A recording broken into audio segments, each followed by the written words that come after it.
मैदेरजों न' बां सिफायलांजानाय सप्तासेनि उनावनो हरखाब जाब्रबथाय मैदेरनि बारा गंसे नखर सेफायलांबाय खमबारैबो सेफायबाय मंगलबारैबो सेफायबाय बिदि उनाव हाथि सेफायखांनानै आंनि फिसालायाबो आरो बिनि हप्तासेनि उनाव एक्सिडेन्ट जाबाय अदालगुरि जिल्लानि सिङाव भारत भुटान सिमना साग्लिजाहार ननाय सिरि फोथारनि मोनसे दुखुनांथाव जाथाय जाय जाथाया नोंथाङा खोनायोब्ला मेगननि मोदै गगोन भारत भुटान सिमनायाव मैदेर आरो मानसिजों गाग्लोबनाय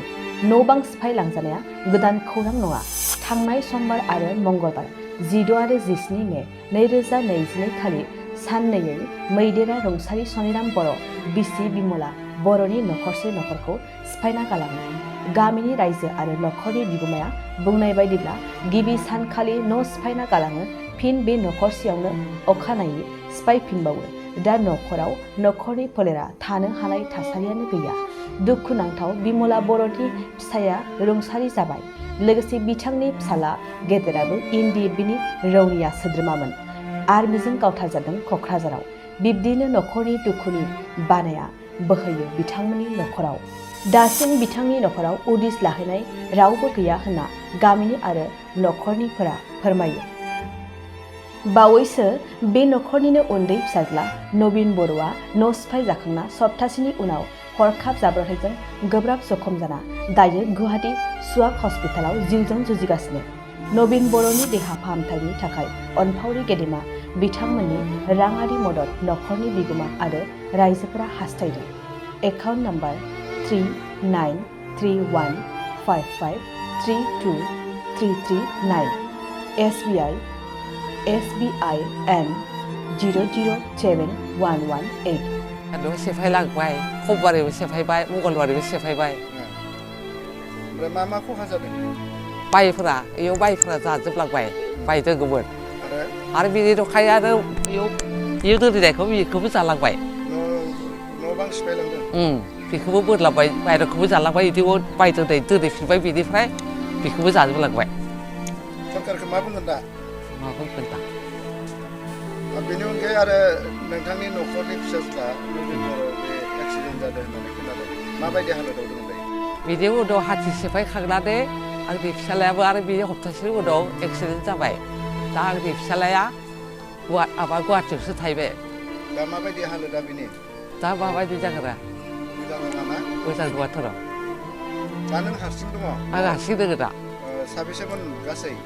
गासैनो नोंनि हौवाया आंनि हौवायालाय सनिराम बेबो थैला थांबाय आरो फिसाला गोदोराबो आफादनि जानानै आर्मिजों गावथार जाबाय मा आफादावमोन एनडिपि गावथार जाबाय दायो नोंसोर बिमा फिसा सानैल' बे नबिनाबो एक्सिडेन्ट जाबाय आं हारसिंसो दङ दा आदसा बेनो जेनेबा हराव थांनाय हप्तायावहा जेनेबा मंगलबार सानावहा मैदेरा सेफायलांबाय बेयाव माइ दै माइरं जालांजोब्बाय बिनि अखानायै मंगलबारैबो फिन फैफिननानै बिसोरो जि आद्रा माइखौ जों बासायना दोन्दोंमोन बस्थायाव सोनानै बेखौबो जालांनायनि लोगोसे आदानि गथ'आ खाफालफ्रा गाज्रिमोन नामाथाय बे हिसाबै जोंनि नखरनि मानसि दाखालि बावैसो बाइक एक्सिडेन्ट जादों दा मानसिया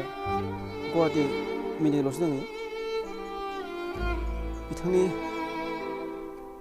जिउआ माबादि जागोनथाय मोजां लाइनाव फैदोंना फैयाखै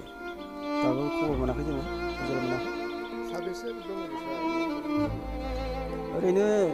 सानैल' दङ दा गोदो साबा दंमोन साबानि गेजेराव साथामान थैलांबाय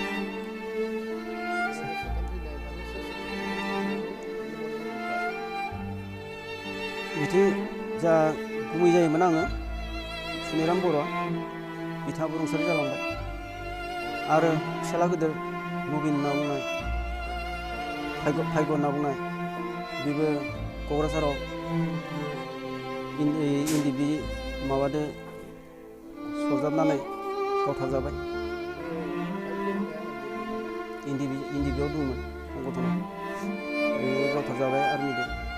आरो बिहामजो दंमोन बिहामजोआबो रुंसारि जालांबाय दा बिसोरो बिमादो आरो फिसादो नबिन आरो बिमा सानैजों दङ मा बुंनो बेखौबो आं दिनै ओरैनो हामाखै हामनायालाय खोनानाय हिसाबै दा हिसाबै दा रांखावरि गैया न'खराबो अबस्था गैया रायजो राजानिफ्रायबो जों बाहाय मदद मोनगोन नामा होननानै जों बेखौनो रायज्लायनाय जादों न'खराव दा बिदिनो सोरबा जुदि अननानै थाइसे थाइनै बा अनसुंथाइ हरो जों बेखौनो कामना खालामबाय थादों न'खरा बेखौनो सावरायबाय थादों जों जाहाथे बिथांनि देहाखौ जों बायख'ना लाबोनो थाखाय दा रांनि थाखायनो रायजो राजानिफ्राय मदद नागिरदों जेनेबा जि गरसे मोनो बे हिसाबै जों दा बेखिनिखौनो रायज्लायबाय थादों न'खराव हस्पिटालाव दिनैनो जादों बिनिफ्राय जों सुख'ना लाबोनो थाखाय बा बिथांखौ बायख'ना लाबोनो थाखाय रांखावरि गैया आंखालथार न'खराबो अबस्था गैथारा बे हिसाबै दा न'खराबो मैदेरजों आलाय सिलाय खालामजाबाय थानोनो जायगा गैया जानोनो माइ माइरंआनो गैला जाहैबाय दा हिसाबै रायजो राजानिफ्राय मदद मोनोबा बिथांनि जिउखौ बायख'ना लाबोनो थाखाय जों राहा खालामगौमोन सोरबा जुदि अननानै होयोबा जों बिथांनि जाय अनसुंथाइ होगिरिनिफ्राय जों रोजा रोजा साबायखर बावो जों न'खरनिफ्राय आं बेखिनिखौ बुंबाय आच्चा खुलुमबाय आं बयनिसिमबो दा बे न'खराव ओरैबायदि जाथाय जाबोदों गोबां बोसोर समाव बिथांनि न'खराव सासे भायग' बर' होननाय फिसाज्ला दंमोन बिथाङा क'क्राझाराव आरो बिथाङा सासे NDBनि गोख्रों सासे दैदेनगिरिमोन बिथाङा बर' रायजो राजानि मोजां मोनसे जौगानायनि बेलायाव गोख्रोङै बिबान लानानै खामानि मावबोदोंमोन बिथाङा क'क्राझाराव गावनि बे रायजोनि बा जातिनि नांथाबनायाव आर्मिजों माने गावथारनानै जिउ खोमाना लानो गोनां जाबाय दा बिदिहै बिथांनि न'खराव भायग' बर'निफ्राय लानानै नैबे बिथां नबिन बर'नि न'खराव ओरैबायदि गोलाव समनिफ्राय खस्थ'जों भुगिबोबाय थानाय आरो गोबां न'खराव जाथाय जाबोगासिनो दङ बिनि उनाव फैनानै बिथांनि बिफा रुंसारि सनिराम बर' बिथाङाबो गावनि जिउखौ आगोमा जिउखौ बावलांबाय बिनि उनाव दायो फैयै फैयै बिथांनि न'खराव आरोबाव माने ओरैबायदि जाथाय जाबावलायबाय रुंसारि सनिराम बर'नि जोबथा फिसाज्ला मुस्रि नबिन बर' बिथाङा दाख्लैबावै हरखाबै मोनसे जाब्रबथाय जाथाय जादों बाइकनि जाथाय ओरैबायदि माने गोब्राब बेराम जाब्रबथाय जादों बिथाङा गावनि जिउखौ थैनायजों ओरैबायदि माने जुजिगासिनो दङ गुवाहाटि मा हस्पिटालमोन गुवाहाटि स्वागात होननाय मोनसे स्पेसियेलि हस्पिटालाव बिथाङा गावनि जिउखौ थैनायजों जुजिगासिनो दङ बे मेडिकेलाव बिथांखौ ट्रिटमेन्ट खालामगासिनो बे फाहामसालियाव फाहामथाय लागासिनो आरो बिथांखौ ICUआव दोनदों जोङो मैया थांनाय हरनि बे हस्पिटालाव फ्राय हरनि 12:30 रिंगायाव जों सहैदोंमोन बिथांखौ नायनो थाखाय बिथांनि गोब्राब माने थैनायजों जिउखौ जुजिबाय थानाय समाव थेवब्लाबो जोङो बिथांखौ नायनानै मोनबोआखिसै जोङो थाहैनाय सुबुंफोरखौनो सुलु लानानै जोङो बा सोंनानै फैनाय जाबाय दा बे समाव माने बिथाङा खोब माने ओरैबायदि गोबां रांनि थाखाय बिथाङा गोनांथि जाना फैदों दा बेखौनो आं खावलायनो नागिरदों रायजो राजानिसिम आरो लोगोसे BTR सरकारनिसिम बेखौनो खावलायनो नागिरदों बिथांनि जाहाथे न'खरनि जे गोलाव समनिफ्राय न'खराव जाथायनिफ्राय जाथाय जाबोनायनि समाव बिथांनो माबा मोनसे अनसुंथाइ राहा बिथांनि जिउखौ फोथांनानै लाखिनो थाखाय बिथांनि बे फाहामसालिनिफ्राय फाहामहोनानै मोजां देहा खालामनानै लाबोनो थाखाय गोबां बिथांनि अनसुंथाइ नांगौ जाना फैदों आरो लोगोसेयाव बे समाव थेवब्लाबो जोङो बिथांखौ नायनानै मोनबोआखिसै जोङो थाहैनाय सुबुंफोरखौनो सुलु लानानै जोङो बा सोंनानै फैनाय जाबाय। दा बे समाव माने बिथाङा खोब माने ओरैबायदि गोबां रांनि थाखाय बिथाङा गोनांथि जाना फैदों। दा बेखौनो आं खावलायनो नागिरदों रायजो राजानिसिम आरो लोगोसे बिटिआर सरकारनिसिम बेखौनो खावलायनो नागिरदों बिथांनि जाहाथे न'खरनि जे गोलाव समनिफ्राय न'खराव जाथायनिफ्राय जाथाय जाबोनायनि समाव बिथांनो माबा मोनसे अनसुंथाइ राहा बिथांनि जिउखौ फोथांनानै लाखिनो थाखाय बिथांनि बे फाहामसालिनिफ्राय फाहामहोनानै मोजां देहा खालामनानै लाबोनो थाखाय गोबां बिथांनो अनसुंथाइ नांगौ जाना फैदों। आरो लोगोसेयाव बिथांनि न'खराव ओरैबायदि जाबावदों बिथाङाबो सासे बिसि दङमोन, गथ' 2 दंमोन। बिसियाबो हरखाबै गोब्राब बेराम जानानै रुंसारि जालाङो। थिग बेफोरबायदिनो बिथांनि न'खराव गोबां जाथाय जालांदों। आरो लोगोसेयाव बारा सम जायाखै 10-15 सिगां दिनाव बे न'खराव हाग्रानि मैदेरा फैनानै साननै न'खरखौ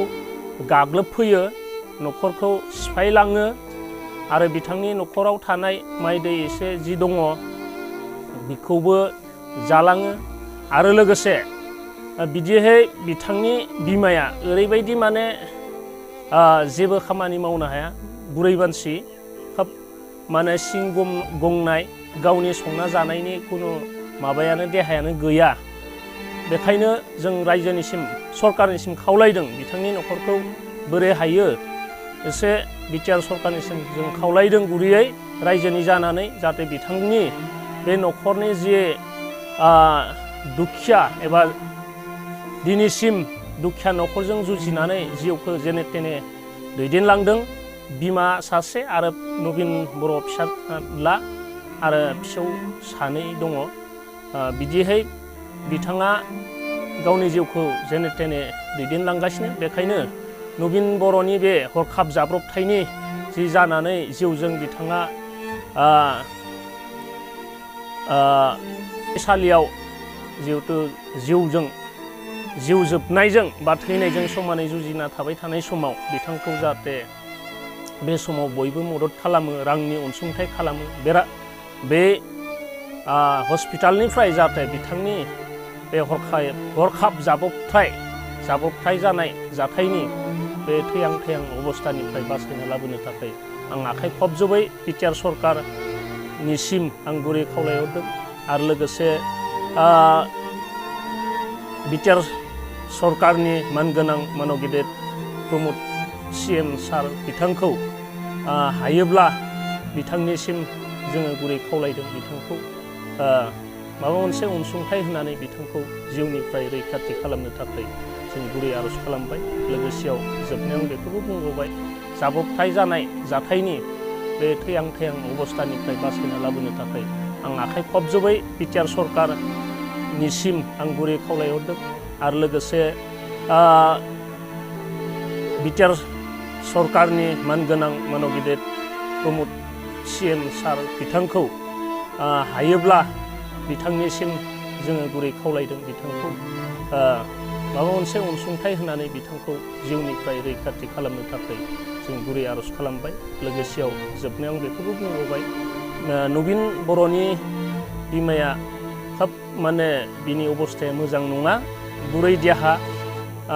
खुनु मावनाय दाङै जानो हाया। बेखायनो न'खराव जेबो गैया। हमनानै ला न'खरा सिलिंखार, नैबे जाबाय जोंहा नबिन बिमा, खुनु माबा मावना दांना जानो हायै, देहानि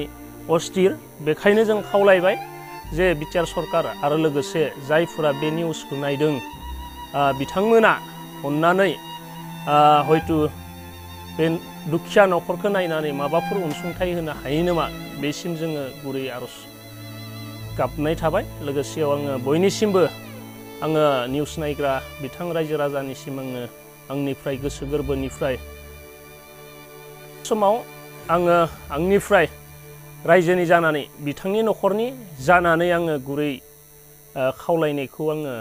आर'ज गाबनानै आं एसेयावनो दोनथ'नाय जाबाय। गोजोन्थों।